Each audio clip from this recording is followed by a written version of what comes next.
নমস্কার বন্ধুরা, রিদিমান নিউজ চ্যানেলের আজকের নিবেদন গল্প টুকলি কাকিমা, লেখিকা ঝুম্পা মণ্ডল।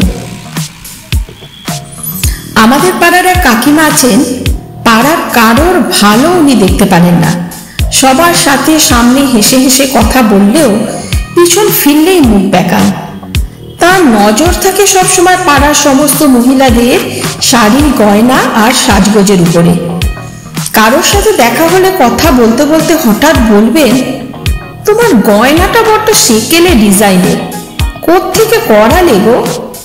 নয়তো যত দামি শাড়ি পরো না কেন উনি বলবেন, তুমি যে শাড়িটা পরেছো এই একই শাড়ি সেদিন ওদের বাড়ির কাজের মাসিকে পরে মেয়ের বাড়ি যেতে দেখেছি, ওই জন্য এত চেনা চেনা লাগছিল শাড়িটা। অন্যের মেয়ে একটু স্টাইলিশ অন্যরকম ড্রেস পরলেই মুখ দেখিয়ে বলবেন, ও মা, এটা কি ড্রেস পরেছিস, কেমন যেন লাগছে, কোথা দিয়ে কিনলি এইরকম ড্রেস, আর কিছু পেলি না? আমার শাশুড়ি তো একদিন দেখে চোখ গোল গোল করে অত্যধিক বিস্ময়ে বলেছিল, ও মা, তুমি বৌমাকে ঘরে নাইটি পরতে দাও, ছি ছি ছি।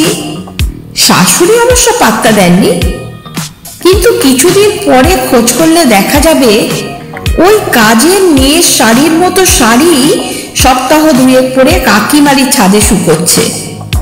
এমনকি বরকে পটিয়ে পাঠিয়ে সেই সেকেলে ডিজাইনের গয়নাও বানিয়ে ফেলেছেন। আবার কদিন পরেই নিজের মেয়ের গায়ে মানানসই না হলেও সেই স্টাইলিশ ড্রেসটি পরিয়ে ছাড়বেন।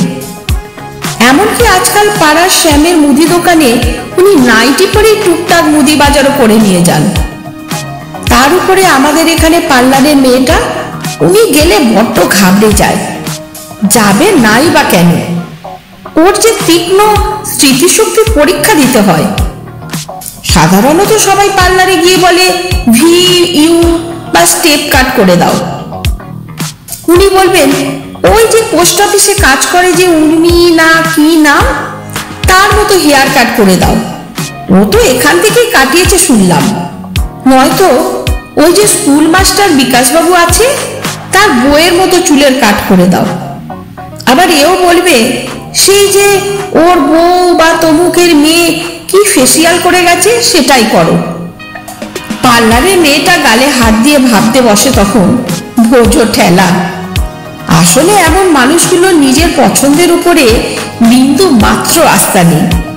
অন্যের পছন্দতে প্রথমে সমালোচনা করলেও শেষমেশ সেটাই সব থেকে বেশি পছন্দ করে কপি করে ফেলেন আর কি।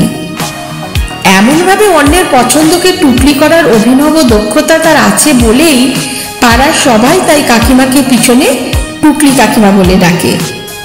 নমস্কার বন্ধুরা, সবাই ভালো থাকবে, সুস্থ থাকবে।